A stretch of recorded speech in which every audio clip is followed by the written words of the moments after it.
Hello साथियों, मैं अभिषेक स्वागत करता हूं आप सभी का आपके अपने चैनल नमस्ते आईटीआई पर। और आज की ये क्लास जो रहने वाली है ये हम कवर करेंगे आज कूलिंग। कूलिंग यानी कि शीतलन प्रणाली, आपने पढ़ा होगा। कूलिंग सिस्टम, कूलिंग सिस्टम पढ़ेंगे। कूलिंग सिस्टम साथ में कुछ लोग लुब्रिकेशन सिस्टम और कूलिंग सिस्टम को एक ही समझते हैं, थोड़ा सा अंतर है इनमें, इनके बारे में भी हम लोग समझ लेंगे। बट एक ही चैप्टर है ये, है ना। क्या है ये? Lubrication, lubrication system. अब देखिए, कूलिंग सिस्टम को हम लोग बोलते हैं शीतलन प्रणाली, शीतलन प्रणाली। और लुब्रिकेशन सिस्टम को हम लोग क्या बोलते हैं? स्नेहन प्रणाली, स्नेहन प्रणाली। विस्तार से आज इसी के बारे में पढ़ेंगे और इसके खूब सारे ऑब्जेक्टिव सॉल्व करेंगे। छोटी सी भूमिका के बारे में भी बात करेंगे। चले भाई शुरू करें। चलिए, तो अगर आप लोग डीजल मैकेनिक के लिए पढ़ रहे हैं, है ना, डीजल मैकेनिक आपकी ट्रेड है और आप चाह रहे हैं इसका कंप्लीट बैच, तो हमारा एप्लीकेशन इंस्टॉल कर लीजिए। लिंक आपको डिस्क्रिप्शन में मिल जाएगा, या FITT ITI नाम का हमारा ऐप है, फिट ITI नाम का हमारा ऐप है, वो ऐप आप डाउनलोड करें प्ले स्टोर से सर्च करके। 499 रुपये इसकी फ़ीस है। इसमें आपको वीडियो क्लासेस मिल जाएंगी, हमारी नोट्स मिल जाएगी। नोट्स हमारी बहुत बेहतरीन है, वो आप ज़रूर पढ़ के एग्ज़ाम देने जाइएगा। साथ में आपको मॉक टेस्ट मिल जाएगा प्रैक्टिस करने के लिए, ऑब्जेक्टिव, जिसमें आप अपनी रैंक भी देख सकते हैं। तो 499 रुपये इसकी फ़ीस है, लेकिन अभी आप ज्वाइन करते हैं तो RLY10 ये कूपन कोड लगा लीजिएगा। तो बहुत ही लिमिटेड टाइम के लिए है ये, ठीक है। बाकी इस वीडियो को ज़्यादा से ज़्यादा आप लोग शेयर करिए। अब आते हैं हम लोग अपने पहले क्वेश्चन पे। तो पहला प्रश्न क्या है? डीजल इंजन में ऊष्मा का निर्माण होता है।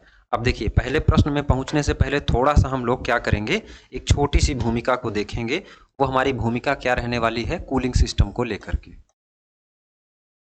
कूलिंग सिस्टम, कूलिंग सिस्टम क्या है? शीतलन प्रणाली। शीतलन प्रणाली क्या है? यानी कि ठंडा करने की प्रणाली।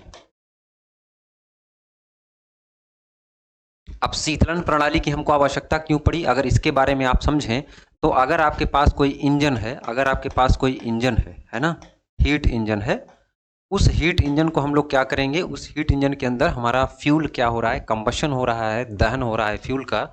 तो क्या होगा, इंजन के अंदर दहन होगा। और जब किसी चीज़ का दहन होगा, किसी चीज़ में आग लगेगी, जलेगा, तो उस दहन के साथ साथ क्या निकलेगा, आपका हीट निकलेगा, यानी कि ऊष्मा निकलेगी। क्या निकलेगी? ऊष्मा निकलेगी। अब ये ऊष्मा आपके इंजन के जो अलग अलग पार्ट होते हैं, इनमें अलग अलग प्रकार की विकृतियां उत्पन्न कर सकती है। जैसे कि आपके पास एल्यूमिनियम का पिस्टन है मान के चलिए, और उसको बहुत ज़्यादा हीट कर दिया जाए तो इसके वॉल्यूम में, यानी कि आयतन में क्या हो सकता है, परिवर्तन आ सकता है। इसका आयतन बढ़ सकता है, और पिस्टन का आयतन बढ़ जाएगा तो सिलेंडर में चलेगा वो कैसे। उसके अलावा उसका एरिया यानी कि क्षेत्रफल भी बढ़ जाएगा। साथ में उसका क्या होगा दोस्त, तापमान भी बढ़ जाएगा। क्या होगा? टेम्परेचर भी बढ़ जाएगा।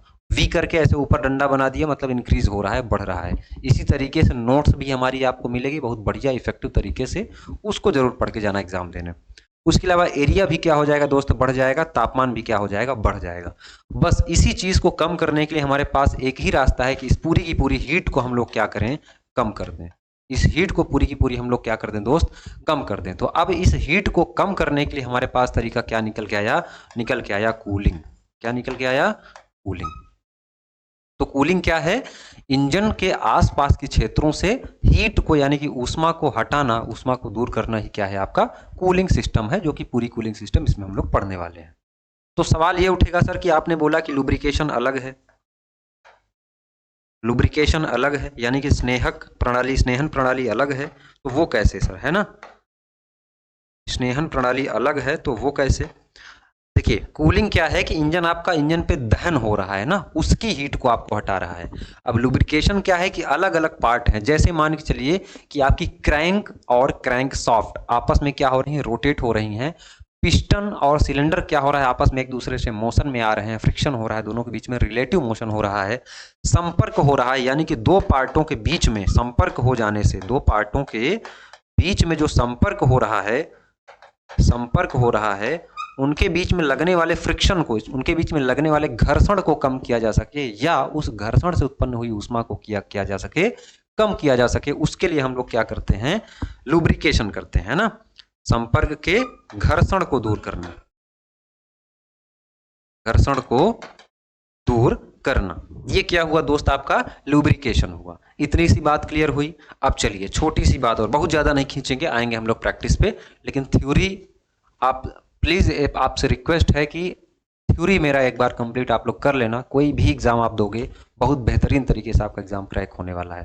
थ्योरी प्लस ऑब्जेक्टिव, सिर्फ थ्योरी नहीं, मेरा ऑब्जेक्टिव भी करना जरूरी है। क्लियर है दोस्त? अब देखिए, अब ठीक है, आपने बताया, मैंने बताया कि जो है लुब्रिकेशन क्या कर रहा है, लुब्रिकेशन क्या कर रहा है, फ्रिक्शन को दूर कर रहा है, और साथ में आपका जो कूलिंग है ना, कूलिंग जो है दोस्त वो क्या कर रहा है, हीट को, कंबशन से, दहन से हुई हीट को क्या कर रहा है, बाहर फेंक रहा है, बाहर भगा रहा है, कूलिंग कर रहा है। तो सवाल ये उठेगा सर कि कूलिंग कितने तरीके से की जा सकती है। लुब्रिकेशन पे हम लोग बाद में आएंगे, सबसे पहले कूलिंग पे आएंगे कि कूलिंग सर कितने प्रकार की जा सकती है। तो सबसे पहले अगर आप इंजन की कूलिंग कर रहे हैं किससे, एयर से, हवा से, एयर कूलिंग यानी कि वायु शीतलन, वायु शीतलन बहुत जरूरी है, ये भूमिका जरूर पढ़ लीजिए। वायु शीतलन को हम लोग क्या बोलते हैं, डायरेक्ट कूलिंग, डायरेक्ट कूलिंग यानी कि प्रत्यक्ष शीतलन, प्रत्यक्ष शीतलन। यही सीधा सीधा पूछ लेगा, क्या पूछ लेगा कि एयर कूलिंग को और किस नाम से जाना जाता है, तो आप यही नहीं बता पाओगे कि डायरेक्ट कूलिंग से। दूसरा क्या है भैया आपके पास, वाटर कूलिंग, वाटर कूलिंग को और हम लोग क्या बोलते हैं, इनडायरेक्ट कूलिंग कहते हैं, इनडायरेक्ट कूलिंग यानी कि अप्रत्यक्ष शीतलन, अप्रत्यक्ष शीतलन। क्लियर है? वाटर यानी कि पानी वाली कूलिंग, जल शीतलन ऐसे कह सकते हैं। अब देखिए थोड़ा सा इसको ऊपर कर दें, देखिए ये जो आपका एयर कूलिंग है, इस एयर कूलिंग में अगर आप लोग यूज करोगे क्या, किसी प्रकार का फैन नहीं यूज करोगे, सिर्फ नॉर्मल जो हवा चल रही है वायुमंडल की, अगर उसका यूज करोगे तो उसको हम लोग बोलेंगे नेचुरल, नेचुरल एयर कूलिंग यानी कि प्राकृतिक वायु शीतलन। ठीक है, क्या बोलेंगे हम लोग इसको, प्राकृतिक वायु शीतलन। और अगर हम लोग इसी प्रकार के फैन का यूज करेंगे तो उसको हम लोग क्या बोलेंगे, force air cooling, force air cooling. इतनी बात क्लियर हुई, इतनी बात क्लियर हुई क्या दोस्त? फटाफट आप लोग बताते चलिए कि क्लियर हुई या नहीं, आंसर करिए फटाफट। ठीक है, अब देखिए अगर हम लोग इनडायरेक्ट कूलिंग यानी कि वाटर कूलिंग को हम लोग बांटें तो ये भी आपका दो प्रकार से निकल के आएगी। कौन कौन सी? एक होती है थर्मोसाइफन और दूसरी होती है आपके पास पंप सर्कुलेशन। एक होती है आपके पास थर्मोसाइफन, इसके बारे में हम लोग आगे चर्चा कर लेंगे जैसे जैसे क्वेश्चन हमको मिलेगा। इसको आप थर्मोसाइफन ऐसे ही लिखेंगे, ठीक है, थर्मोसाइफन। और उसके साथ में आपके पास pump circulation, pump circulation, pump circulation. Clear है? अब वाटर कूलिंग जब भी करेंगे तो आप किसका यूज करेंगे, रेडिएटर का यूज करोगे मेरे दोस्त। किसका यूज करोगे? रेडिएटर का, रेडिएटर का यूज करोगे। रेडिएटर किसका बना होगा? रेडिएटर आपका बना होगा कॉपर का, ठीक है। रेडिएटर के अंदर जो सेल होती है अगर वो पूछा जाए आपसे तो वो बना रहेगा ब्रास का। पूरा का पूरा रेडिएटर किसका बना रहेगा? कॉपर का। कॉपर यानी कि तांबा, या कहीं कहीं पीतल का भी बन जा सकता है, ऐसा नहीं है कि पीतल का नहीं होगा। इसके अंदर की जो कोर होती है ना, रेडिएटर को दो भागों में बांटा जाता है उनके कोरों के आधार पर, जैसे कि हनी कॉम्ब जो मधुमक्खी का छत्ता होता है, उसके अलावा वाटर ट्यूब वाला, ठीक है, जिसके अंदर वाटर बहता है, आगे मिलेगा हम लोगों को। तो उसमें उसका जो कोर बना होता है वो किसका बना होगा? ब्रास का बना होता है। चलिए इतनी चीजें बहुत हुई, अब बताने की बहुत ज्यादा चीजें जरूरत नहीं है, है ना। ठीक है भाई। अच्छा, एक चीज़ और देखिए, ये हीट को हम लोग क्या कर रहे हैं, इन माध्यम से क्या कर रहे हैं, कूल कर रहे हैं। तो अब मैं ये नहीं बता रहा हूँ कि हीट को ट्रांसफ़र करने की 3 विधियाँ होती हैं, कंडक्शन, कन्वेक्शन, रेडिएशन। ये मैं आशा करता हूँ कि आप साइंस के स्टूडेंट हैं तो आपसे बनता होगा। जैसे कि कंडक्शन हो गया, जिसमें माध्यम जो होता है एक स्थान से दूसरे स्थान पर गति नहीं करता है, लेकिन कन्वेक्शन में जो माध्यम होता है, मीडियम होता है, वही एक स्थान से उठकर दूसरे स्थान पर जाता है। इतनी सी बात क्लियर है। वहीं पे जो हमारा तीसरा मोड होता है हीट के ट्रांसफर होने का, विकिरण, उसमें किसी प्रकार के कोई माध्यम की आवश्यकता नहीं होती है। ठीक है, चलिए अब आते हैं हम लोग अपने पहले प्रश्न पे। प्रश्न क्या कह रहा है? प्रश्न कह रहा है कि डीजल इंजन में ऊष्मा का निर्माण होता है। बिल्कुल भैया, सही बात है। चाहे डीजल हो चाहे पेट्रोल हो, ऊष्मा का निर्माण होगा ही होगा। कह रहा है इसमें से कौन सा इस कथन से संबंधित है? कह रहा है डीजल इंजन में ऊष्मा उत्पन्न नहीं होती है। क्या ये सही बात है? नहीं भाई, ये बिल्कुल गलत बात है। चाहे डीजल इंजन हो, चाहे पेट्रोल इंजन हो, चाहे आपके पास गैस इंजन हो, हीट यानी कि ऊष्मा अवश्य निकलेगी, क्योंकि इंजन का काम ही यही है कि वो हीट एनर्जी को मैकेनिकल एनर्जी यानी ऊष्मा ऊर्जा को यांत्रिक ऊर्जा में परिवर्तित करता है। दूसरा सा आंसर क्या कह रहा है कि डीजल इंजन में दहन के फलस्वरूप ऊष्मा उत्पन्न होती है। बिल्कुल सही बात है। तीसरे में ए और बी दोनों कह दिया, तो ए हमारा पहले ही गलत हो गया। बी ऑप्शन क्या हो जाएगा मेरे दोस्त? सही हो जाएगा। क्या यहाँ तक कोई बात समझ में नहीं आई आपको? चलिए, हिंदी का इंग्लिश होना चाहिए तो हिंदी का हिंदी में ही है। चलिए, ये कुछ भूमिका हो गई, इसका स्क्रीनशॉट आप लोग जरूर ले लेना। ठीक है, चलिए अगला सवाल क्या है? इंजन का तापमान सामान्य रहना चाहिए, इस कथन से क्या आशय है? इंजन का जो टेम्परेचर है वो मेंटेन रहना चाहिए, जनरल रहना चाहिए, सामान्य रहना चाहिए। इस कथन से आप क्या समझते हैं? शीतलन प्रणाली का प्रयोग करके इंजन का तापमान सामान्य बनाया जाता है। बहुत बढ़िया बात।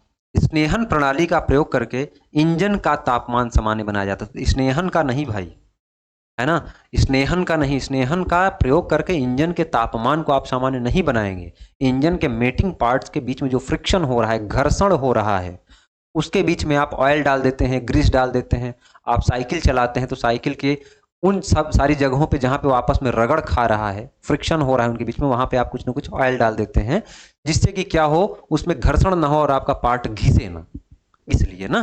तो इसलिए शीतलन प्रणाली का प्रयोग करके इंजन का क्या करते हैं हम लोग? तापमान सामान्य बनाते हैं। इसलिए इसका ए ऑप्शन क्या हो जाएगा दोस्त? सही हो जाएगा। Engine temperature should remain normal. What is meant by this statement? The temperature of the engine is made normal by using the cooling system. A option is the correct answer. आगे बढ़े दोस्त, चलिए। ऊष्मा के संचरण की वह प्रक्रिया जिसमें वस्तु के कण अपने स्थान से नहीं हटते हैं। यही बात जो मैंने पीछे बताई वही क्वेश्चन में आ गया। चालन, संवहन, विकिरण, कंडक्शन, कन्वेक्शन, रेडिएशन। कंडक्शन में जो हमारे मॉलिक्यूल होते हैं यानी कि जो माध्यम होते हैं जिनसे ऊष्मा स्थानांतरित हो रही होती है, वो माध्यम एक ही स्थान पर रहते हैं, वो ट्रांसफर नहीं होते हैं। वहीं पे आपके पास जो संवहन होता है उसमें क्या होता है, आपके मॉलिक्यूल क्या होते हैं, एक स्थान से दूसरे स्थान पर गति करते हैं। विकिरण में किसी भी प्रकार का कोई मीडियम की जरूरत ही नहीं होती है। तो ऊष्मा के संचरण की वह प्रक्रिया जिसमें वस्तु के कण अपने स्थान से नहीं हटते हैं, तो नहीं हटने की बात कौन हो जाएगा? आपका चालन हो जाएगा। चालन यानी कि कंडक्शन हो जाएगा। ये मूवमेंट है क्योंकि गूगल ट्रांसलेशन है ना। कंडक्शन, बी ऑप्शन इसका सही हो जाएगा। क्लियर है? The process of the transmission of the heat in which particle of the object do not move from their place is called. तो मूवमेंट हो जाएगा, कंडक्शन हो जाएगा। ठीक है, कंडक्शन क्या है? ठीक है ठीक है ठीक है, कंडक्शन है, मूवमेंट है। मूवमेंट गलत है दोस्त, है ना, क्योंकि ये गूगल ट्रांसलेशन है। आगे बढ़े। लंबवत बल तथा क्षेत्रफल के अनुपात को क्या कहते हैं? है ना, तो क्या कहते हैं? प्रेशर बराबर फोर्स पर यूनिट एरिया। ये सबने पढ़ा होगा, खूब फिजिक्स पढ़ के आप जा रहे हैं रेलवे की परीक्षा देने, है ना, तो ये तो आपको आइडिया होगा ही। तो इसका सही आंसर आप लोग बता ही दोगे, है ना। क्या हो जाएगा? प्रेशर हो जाएगा, दाब हो जाएगा, यानी कि क्या हो जाएगा आपका आंसर? प्रेशर हो जाएगा। आगे बढ़े, चलिए। ऊष्मा के कारण इंजन के भागों के किस में वृद्धि होती है? जब इंजन के किसी भी भाग को हम लोग क्या करेंगे? ठंडा नहीं करेंगे, यानी कि उसमें बार बार हीट देंगे, वो गर्म होता चला जाएगा, तो क्या होगा? उसका टेम्परेचर बढ़ेगा। सबसे पहले क्या होगा? टेम्परेचर बढ़ेगा। जब टेम्परेचर बढ़ेगा तो जाहिर सी बात है कि उसका आयतन भी क्या हो जाएगा? बढ़ जाएगा, यानी कि फैलना शुरू हो जाएगा, है ना। जैसे ही किसी चीज़ को आप गर्म करोगे तो क्या हो जाएगा? वो फैलना शुरू हो जाएगा, उसका आयतन बढ़ना शुरू हो जाएगा, वॉल्यूम उसका क्या हो जाएगा? बढ़ना स्टार्ट हो जाएगा। शुरू में ही मैंने बताया था तो क्या हो जाएगा, उष्मा के कारण इंजन के क्षेत्रफल में भी वृद्धि होना स्टार्ट हो जाएगी, आयतन में भी वृद्धि होना स्टार्ट हो जाएगी दोस्त, और तापमान में भी। इसलिए इसका आंसर नंबर डी क्या हो जाएगा, सही हो जाएगा। चौथा ऑप्शन इसका क्या है, सही है। Due to heat the dash dash of engine parts increase. Heat के कारण क्या क्या इंक्रीज होता है, तो एरिया भी इंक्रीज होता है, वॉल्यूम भी और टेम्परेचर भी, ऑल ऑफ दी अबव। तो इसका सारा ऑप्शन क्या हो जाएगा, आपका करेक्ट हो जाएगा। आगे बढ़े। वायु शीतलन प्रणाली के कार्य कुशलता निर्भर करती है। देखिए जो एयर कूलिंग सिस्टम होता है ना, एयर कूलिंग सिस्टम के बारे में हमने बताया कि एयर कूलिंग सिस्टम बहुत ही छोटे वाहनों के लिए प्रयोग किया जाता है। जैसे अगर आपके पास कोई 2 पहिया वाहन है तो वहां पे आप क्या यूज करेंगे, एयर कूलिंग सिस्टम यूज करेंगे। हाँ, बशर्ते उसमें हम लोग क्या करते हैं, सिलेंडर हेड और सिलेंडर ब्लॉक के चारों तरफ पतली पतली फिन लगा देते हैं, पतली पतली चादर नुकीली नुकीली टाइप की निकली रहती है। उसका कारण ये है कि उसमें ज़्यादा से ज़्यादा एयर फंस जाए, और फंसने के बाद क्या हो, उसका एरिया जाहिर सी बात है बढ़ जाएगा, तो वहाँ से कूलिंग जो है आपकी अच्छे से हो पाए। तो एयर कूलिंग सिस्टम आप लोग कहाँ यूज़ करेंगे, कोई भी 2 पहिया वाहन हो या 3 पहिया वाहन में।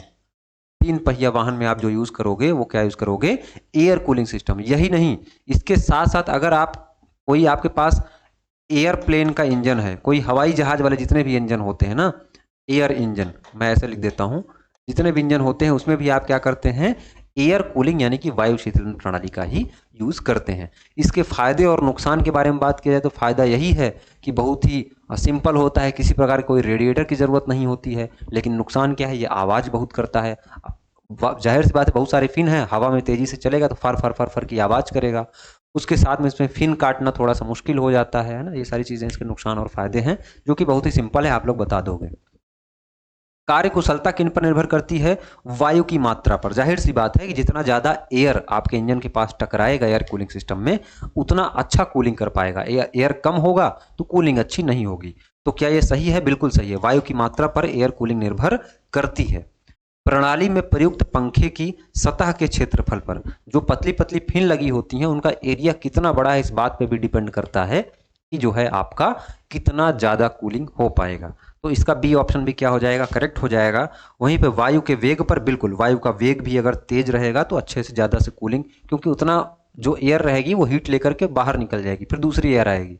जितना ज़्यादा वेग रहेगा उतना अच्छे से कूलिंग हो पाएगी। तो इसके सारे ऑप्शन क्या हो जाएंगे दोस्त, सही हो जाएंगे। The working efficiency of the air cooling system depends on the, क्या हो जाएगा ये, on the amount of air on the surface of area of used in system at the speed of the air. तो इसका सारा option क्या हो जाएगा, डी ऑप्शन, यानी कि चारों ऑप्शन क्या है दोस्त, सही है।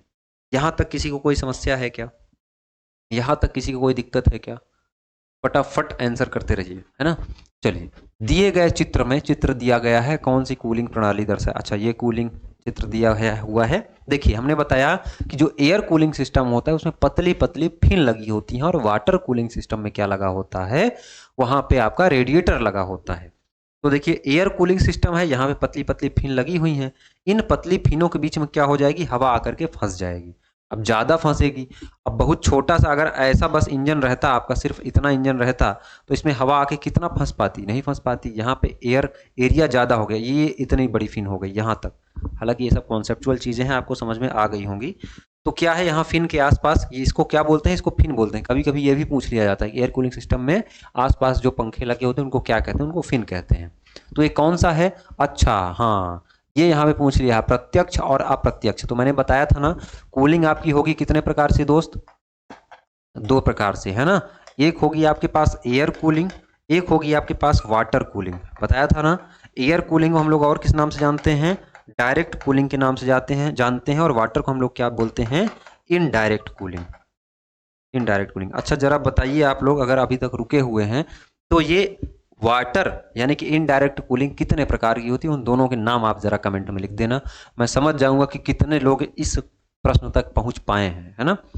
चलिए भाई, तो देखिए एयर कूलिंग सिस्टम को दिए गए चित्र में दिखाया, तो एयर कूलिंग सिस्टम गया, इसलिए इसको हम लोग क्या बोलेंगे, प्रत्यक्ष कूलिंग प्रणाली बोलेंगे, यानी कि डायरेक्ट कूलिंग सिस्टम क्या बोलेंगे दोस्त, इसको बोलेंगे, है ना। अब देखिए थर्मोसाइफन प्रणाली किसमें आती है, वो भी आती है आपकी वाटर। अच्छा ये तो मैं बता ही दूंगा, तो फिर आप लोग आंसर क्या करोगे, है ना, मैंने स्टार्टिंग में बताया है। आगे बढ़े, थर्मोसाइफन प्रणाली है, बताना ही पड़ेगा क्योंकि क्वेश्चन ही इस हिसाब से है। चलिए भाई, थर्मोसाइफन प्रणाली क्या है, देखिए वाटर बता देते हैं, एक तो है आपके पास एयर कूलिंग, दूसरी है आपके पास कौन सी, वाटर कूलिंग। तो वाटर कूलिंग में भी दो प्रकार निकल के आता है, एक आता है आपका थर्मोसाइफन और दूसरा क्या आता है आपके पास, पंप सर्कुलेशन, है ना। तो देखिए थर्मोसाइफन किसके अंतर्गत आई, वाटर वाले के अंतर्गत आई, यानी कि जल कूलिंग के अंतर्गत आई। तो इसका ऑप्शन क्या हो जाएगा, जल कूलिंग प्रणाली। एक्चुअली में अगर हम लोग देखें तो थर्मोसाइफन सिस्टम में होता यह है कि इसमें भी वाटर हम लोग यूज करते हैं, रेडिएटर भी हमारे पास होता है। जैसे मान चलिए कि आपके पास इतना लंबा सा रेडिएटर हो गया और यहाँ पे क्या है आपका इंजन हो गया। अब इस इंजन के पास यहाँ पे हम लोग क्या करेंगे, यहाँ से पानी अंदर जा रहा है, कहाँ से, रेडिएटर से। ये क्या है आपका रेडिएटर है और ये क्या है आपका इंजन है। अब यहाँ पे किसी प्रकार का कोई भी पंप नहीं लगा हुआ है और यहाँ से ये पानी जाएगा इंजन को, या इंजन की हीट को लेगा और फिर इधर क्या हो जाएगा, ट्रांसफर हो जाएगा।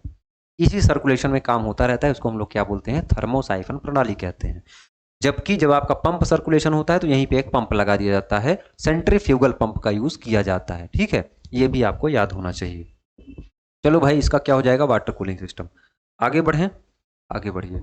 जल शीतलन प्रणाली में पानी को किस प्रकार की व्यवस्था से ठंडा किया जाता है। तो जब जल शीतलन प्रणाली हम लोग यूज करते हैं तो सबसे पहले ध्यान ये देखिएगा कि जो पानी होता है ना जल शीतलन प्रणाली में, वो पानी किसको ठंडा करता है, तो सबसे पहले इंजन को ठंडा करता है। इंजन की हीट को क्या करता है, ले करके जाता है ना। इंजन की हीट को बाहर निकाल के ले जाएगा कहां पे, रेडिएटर के पास। जो कि रेडिएटर किसका बना होगा, आपका कॉपर का बना होगा, है ना। कॉपर का बना होगा या पीतल का भी बना होगा, तांबा या पीतल, है ना। ब्रास का भी बना हो सकता है भाई, तांबा या पीतल। ब्रास को पीतल ही कहते हैं ना, ठीक है। अब देखिए यहाँ पे रेडिएटर पे ले गया, अब रेडिएटर में जाने के बाद ये पानी क्या होगा, ठंडा होगा, है ना। तो अब देखिए अगर डायरेक्ट सवाल आपको यही चीज में घुमाएगा, इसको समझिएगा। जल शीतलन प्रणाली में पानी को किस प्रकार की व्यवस्था से ठंडा किया जाता है, तो रेडिएटर से करते हैं, फिन से ठंडा करते हैं, या वाटर जैकेट से। अब इंजन से, इंजन के चारों तरफ क्या होता है, एक वाटर जैकेट लगी होती है जिसके चारों तरफ क्या होता है, पानी भरा होता है। तो आपसे पूछेगा भाई इंजन को ठंडा कैसे किया जाता है, तो वाटर जैकेट से किया जाता है, रेडिएटर से नहीं। रेडिएटर क्या करता है, इंजन से निकले हुए पानी को जो कि गर्म हो चुका है उसको क्या करता है, ठंडा करता है। तो इंजन के आसपास जो लगा होता है वो वाटर जैकेट लगा होता है, जिसके अंदर क्या भरा होता है, पानी भरा होता है, जो कि इंजन की हीट को लेकर के जाता है रेडिएटर के पास, और रेडिएटर फिर इसको क्या करता है, कूल करता है। तो वाटर जैकेट से शीतलन प्रणाली में पानी को किस प्रकार ठंडा किया जाता है, तो पानी को ठंडा करने की बात है तो रेडिएटर करेगा, और इंजन को ठंडा करने की बात करेगा तो कैसे करेंगे हम लोग, वाटर जैकेट से करेंगे। समझ में आ रही है क्या ये बात। तो इसका सही ऑप्शन क्या हो जाएगा, ए हो जाएगा। और बाकी कंडीशन में क्या होगा, एयर कूलिंग सिस्टम में हम लोग क्या करेंगे, फिन यूज करेंगे, बताया था ना मैंने। चलो भाई, by what type of arrangement is water kept cool in water cooling system, तो वो क्या हो जाएगा आपका, रेडिएटर, फ्रॉम दी रेडिएटर। ये ऑप्शन इसका क्या हो जाएगा, सही हो जाएगा। क्लियर है यहां तक। जल शीतलन प्रणाली में सिलेंडर के चारों तरफ बने होते हैं, फिर वही चीज आ गया जो हमने अभी बताया। सिलेंडर के चारों तरफ, इंजन सिलेंडर के चारों तरफ क्या बना होता है आपका, वाटर जैकेट बना होता है, जिसके अंदर क्या भरा होता है, पानी भरा होता है, जिसके अंदर क्या भरा होता है, पानी भरा होता है। और ये पानी निकलने के बाद जाता है कहाँ पे, रेडिएटर में जाता है, और रेडिएटर से ये पानी को ठंडा किया जाता है, तो इंजन को वाटर जैकेट से। इसका क्या हो जाएगा करेक्ट आंसर, ये हो जाएगा, water jacket is the correct answer हो जाएगा। जब जल शीतलन प्रणाली में सिलेंडर के चारों तरफ क्या बना होता है, तो वाटर जैकेट।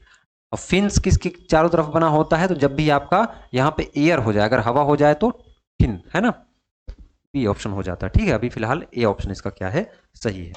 आगे बढ़ा जाए। शीतलन की फोर्ड जल शीतलन प्रणाली में तांबे की नलियां किससे ठंडी होती हैं, है ना। देखिए शीतलन की फोर्स, ये फोर्स है, फोर्स जल शीतलन प्रणाली में तांबे की नलियां जो है, अब तांबे की जो नली है वो किससे ठंडा होगी, जो कॉपर की नली होती है इसकी जल शीतलन प्रणाली में, कॉपर, तो कॉपर की जो नली है वो किससे ठंडी होती है, तो कॉपर की जो नली है वो ठंडी होती है आपके हवा से ठंडी होती है, फोर्स यानी कि जल शीतलन प्रणाली में। क्लियर है। तो इसका करेक्ट आंसर क्या हो जाएगा, बाई एयर हो जाएगा। आगे बढ़े। चित्र में किस प्रकार की कूलिंग प्रणाली को दर्शाया गया है, प्रत्यक्ष, अप्रत्यक्ष, डायरेक्ट, इस टाइप का पूछा गया है। फिलहाल आप इसको देख सकते हैं।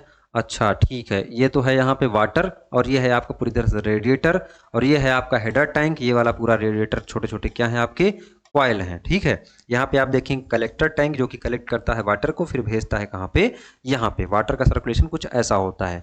यहाँ पे किसी प्रकार का कोई पंप हमको नहीं दिख रहा है, हालांकि हवा के लिए हमको फैन दिख रहा है।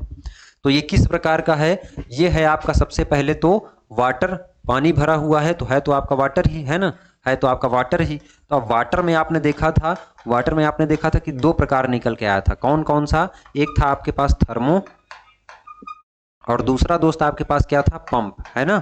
पंप तो लगा नहीं है, तो जाहिर सी बात है थर्मो ही। और पीछे मैंने एक छोटा सा चित्र बनाया था, लगभग ऐसा ही था। तो क्या हो जाएगा आपका, थर्मोसाइफन प्रणाली हो जाएगा, है ना।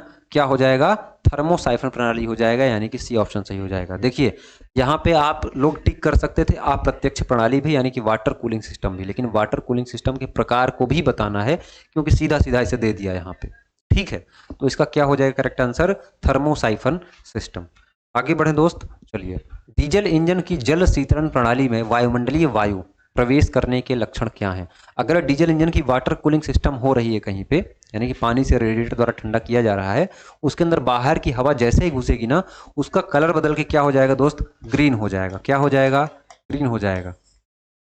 ठीक है, क्या हो जाएगा, ग्रीन हो जाएगा। तो ऑप्शन ढूंढ लो इसमें, ये है आपका मटमैला हो जाता है, लाल, हरा हो जाता है ना। डी ऑप्शन इसका क्या हो जाएगा दोस्त, सही हो जाएगा।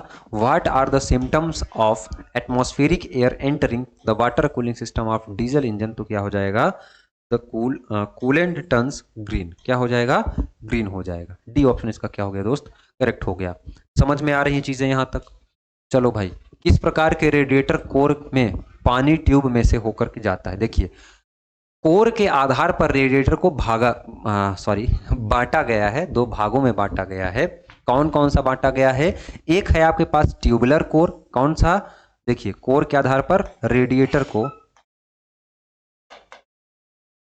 बांटा गया है। एक है आपके पास ट्यूबुलर कोर, और दूसरा आपके पास क्या है दोस्त, दूसरा है आपके पास हनीकॉम्ब। हनीकॉम्ब, हनीकॉम्ब क्यों, क्योंकि मधुमक्खी के छत्तों जैसा होता भी है ये। अब अंतर ये है कि इन दोनों में ट्यूब होती है, ऐसा नहीं इन दोनों में छोटी छोटी पतली पतली ट्यूब होती हैं, लेकिन इसमें जो है ट्यूब के अंदर क्या होता है, वाटर होता है। ट्यूब के अंदर वाटर है ना, तो पानी ट्यूब के अंदर, अंदर। अब पानी ट्यूब के अंदर है तो हवा कहाँ रहेगा, ट्यूब के बाहर, वो मैं नहीं लिख रहा हूं। इसमें क्या होता है, हनीकॉम्ब में आपका हवा ट्यूब के अंदर होती है ना, ट्यूब के अंदर हवा, हवा होती है दोस्त। क्लियर है। अब क्या कह रहा है कि किस प्रकार के रेडिएटर कोर में पानी ट्यूब में होता है, तो पानी ट्यूब में किस में है, पानी ट्यूब के अंदर किस में है, ट्यूबुलर वाले में है। तो इसका ए ऑप्शन क्या हो जाएगा, करेक्ट हो जाएगा। आशा करता हूं कि आपको ये समझ में आया होगा क्या कहना चाह रहा है। Which type of radiator core water passes through the tube, तो क्या हो जाएगा आपका, वो हो जाएगा ट्यूबुलर कोर। क्लियर है दोस्त, यहां तक क्लियर है क्या, आगे बढ़ें। चलिए, रेडिएटर कोर किसका बना होता है, तो रेडिएटर के बारे में अगर पूछेगा तो वो बना रहेगा आपका कॉपर या तो ब्रास का, है ना। और रेडिएटर कोर यहाँ पे है भी क्या आपका, ब्रास है ना। डी ऑप्शन इसका क्या हो जाएगा, सही हो जाएगा। प्लास्टिक से क्या बना होगा, अच्छा प्लास्टिक से होज बनी होती है, पीवीसी से बनी होती है होज। देखिए इंजन से लेकर के रेडिएटर तक पहुंचने के लिए हमको एक हौज लगानी पड़ती है, एक पाइप लगानी पड़ती है, इंजन से लेकर के पानी को रेडिएटर तक पहुंचाने के लिए। इसका मटेरियल अगर आपसे पूछे तो ये किसका बना होगा, पीवीसी का बना होता है ना, पीवीसी का बना होता है। क्लियर है। कास्ट आयरन से क्या बनता है आपका, इंजन सिलेंडर बनता है, इंजन सिलेंडर या सिलेंडर हेड बनता है। ठीक है, चलो भाई, the radiator core is made of the from brass, brass का बना होता है।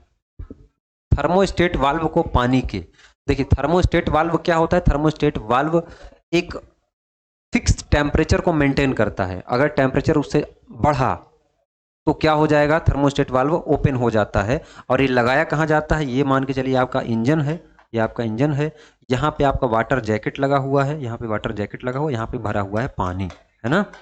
यहाँ से है इनलेट और यहाँ से क्या है आपका आउटलेट, आउटलेट होकर के कहाँ जाएगा, ये रेडिएटर में जाएगा, है ना। और फिर रेडिएटर से घूम के कहाँ जाएगा, यहाँ जाएगा। तो ये इनलेट वाला पोर्ट हो गया और ये क्या हो गया, आउटलेट वाला पोर्ट हो गया। तो यहाँ पे आप क्या लगाएंगे, थर्मोस्टेट वाल्व लगाएंगे। थर्मोस्टेट वाल्व क्या करता है, अच्छा ऑप्शन यहाँ पे क्या है, निकास मार्ग पर लगाया जाता है। तो इसका करेक्ट आंसर क्या हो जाएगा, ए हो जाएगा, एग्जिट। यहाँ पे क्या लगा होगा आपका, थर्मोस्टेट वाल्व लगा होगा। ये लगभग 80 डिग्री टेम्परेचर क्या करता है, मेंटेन करता है। 80 डिग्री टेम्परेचर से जैसे ही आगे बढ़ेगा ये क्या हो जाएगा, ऑटोमेटिक खुल जाएगा, है ना। और सही समय से नहीं खुला तो भी दिक्कत है, इंजन क्या हो जाएगा, गर्म होने लगेगा, हीट होने लगेगा। अच्छा ये बताइए कि अगर इंजन की कूलिंग ना की जाए, इंजन जो हम लोग कूलिंग पढ़ रहे हैं ना किया जाए, तो क्या हो सकता है, इंजन में प्री इग्निशन हो सकता है। प्री इग्निशन का मतलब क्या है, आगे हम लोग पढ़ेंगे भी। प्री इग्निशन का मतलब यह है कि ईंधन का पहले ही जल जाना। हम लोग जिस स्ट्रोक में चाह रहे हैं कि हमको अब जलना चाहिए ईंधन, लेकिन पहले ही जल जाए क्योंकि बहुत ज़्यादा गर्म हो गया ऑलरेडी। इसके अलावा क्या हो सकता है, आपका डेटोनेशन हो सकता है। डेटोनेशन यानी कि पट पट की आवाज़ आ सकती है। डेटोनेशन का मतलब क्या है, बहुत तेज़ी से आवाज़ हो सकती है। इसके अलावा नॉकिंग भी हो सकती है, नॉकिंग भी एक प्रकार की आवाज़ ही है ना। Is install at the exit root, क्या हो जाएगा, थर्मोस्टेट वाल्व जो लगा होता है वो एग्जिट रूट पे लगा होता है। आगे बढ़ें, थर्मोस्टेट वाल्व लगभग कितने डिग्री सेंटीग्रेड पर खुल जाना चाहिए, तो अभी हमने बताया 80। आंसर ढूंढिए और टिक मारिए और आगे बढ़िए। डाटा है, इसको रट के रखिए। 80 डिग्री सेंटीग्रेड पे क्या हो जाएगा, ये सवाल रेलवे में पिछली बार पूछा गया था। आगे बढ़िए। थर्मोस्टेट का उद्देश्य इंजन को क्या रखना होता है, तो थर्मोस्टेट का उद्देश्य क्या, इंजन को ठंडा रखना होता है। देखिए थर्मोस्टेट का काम ही होता है कि एक फिक्स टेम्परेचर मेंटेन रहे। ऐसा नहीं कि ठंडा ही रहे, वो गर्म भी हो सकता है, लेकिन हम चाह रहे हैं कि हमको इतना ठंडा चाहिए, लगभग 80 डिग्री सेंटीग्रेड के आसपास क्या होता है, वो खुल जाता है।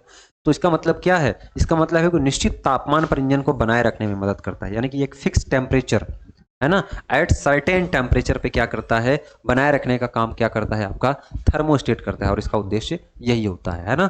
The purpose of the thermostat is keep the engine at, तो क्या होता है, एट सर्टेन टेम्परेचर। देखिए अगर आप लोग इस क्लास को बहुत ज़्यादा शेयर नहीं करेंगे, बहुत ज़्यादा लोगों तक पहुंचाएंगे नहीं, तो मुझे ये लगना चाहिए ना भाई कि मेरा इंतज़ार कोई कर रहा है, मेरी क्लास का कोई इंतज़ार कर रहा है। आप बहुत कम लोग अगर क्लास को देखेंगे तो लगेगा कि सब ऐसे ही हैं, वो पढ़ेंगे कि नहीं पढ़ेंगे, तो कौन इतना एफर्ट लगाए। तो आपसे बस यही है कि अगर आप लोग यहाँ पे पढ़ रहे हैं यूट्यूब पे, तो आपकी फ़ीस यही है कि आप इसको शेयर करें।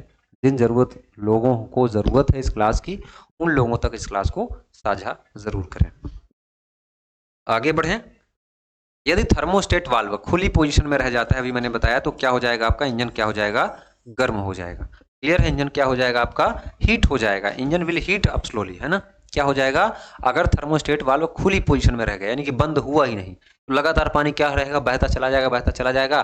तो पानी को ठंडा करने का समय ही नहीं मिलेगा रेडिएटर को। यहाँ से धड़ाधड़ जा रहा है पानी, फिर वहां से रिसाइकिल होकर आ रहा है, धीरे धीरे क्या होने लगेगा, गर्म होने लगेगा। अब क्या कह रहा है, थर्मोस्टेट वाल्व बंद पोजीशन में। अच्छा, थर्मोस्टेट वाल्व 80 तक पहुंचने के बाद भी नहीं खुला, बंद ही रह गया, तब क्या हो जाएगा, इंजन भी ओवर हीट हो जाएगा, बहुत ज़्यादा हीट हो जाएगा। उसमें तो धीरे धीरे हो रहा था, क्योंकि नहीं कुछ तो पानी बार बार बह रहा है ना, बार बार आ जा रहा है, खुली अवस्था में रह गया। यहाँ तो बंद हो गया, ठप हो गया, पानी आ ही नहीं जा रहा है, तो क्या हो जाएगा, ओवर हीट हो जाएगा। बहुत कॉमन सेंस चीज़ है ये, the engine will over heat. आगे बढ़े। शीतलन प्रणाली में कौन सा भाग पीवीसी पदार्थ का बना होता है, तो कौन सा भाग बना होता है दोस्त, बना होता है आपका हौज, है ना। इसको और किस नाम से बोलते हैं, कूलिंग हौज। कूलिंग हौज के नाम से भी इसको हम लोग बोलते हैं। और ये किसका बना होता है, पीवीसी का बना होता है। Which part in engine cooling system is made PVC material, तो क्या होता है आपका हौज है। ये पॉन्ड लिखा हुआ है, ये क्या है आपका हौज है, हौज है। क्लियर है, आगे बढ़ा जाए।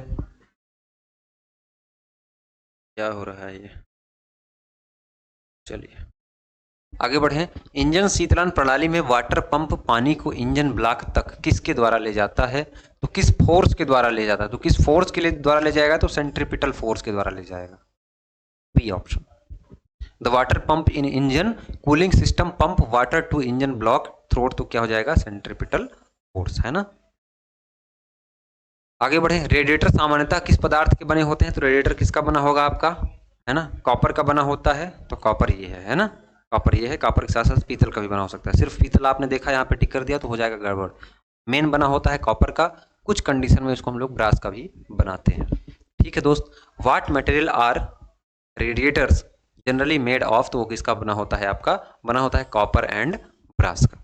क्लियर है। और फिर से मैं आपको याद दिला दूं, आप लोग डीजल मैकेनिक का कंप्लीट कोर्स हमारा ज्वाइन कर सकते हैं, जिसमें आपको वीडियो क्लासेस जो ऑब्जेक्टिव यहाँ हो रही है इसका डिटेल थ्योरी में बहुत बढ़िया तरीके से मैंने बताया है, उसका नोट्स प्रॉपर आपको मिल जाएगा, जिससे आपका टाइम भी बचेगा, और वो नोट्स आप पढ़ करके जाएंगे तो ज़रूर आपको बहुत ही हेल्प मिलेगी उस नोट्स से। इतनी बात आपको ध्यान रखना है, ठीक है। साथ में क्लास नोट्स है, आपका मॉक टेस्ट है, इसकी फीस कितनी है, 499 रुपये है। तो जाएँ एप्लीकेशन को डाउनलोड करें और अपनी पढ़ाई को स्टार्ट करें। बहुत बहुत धन्यवाद।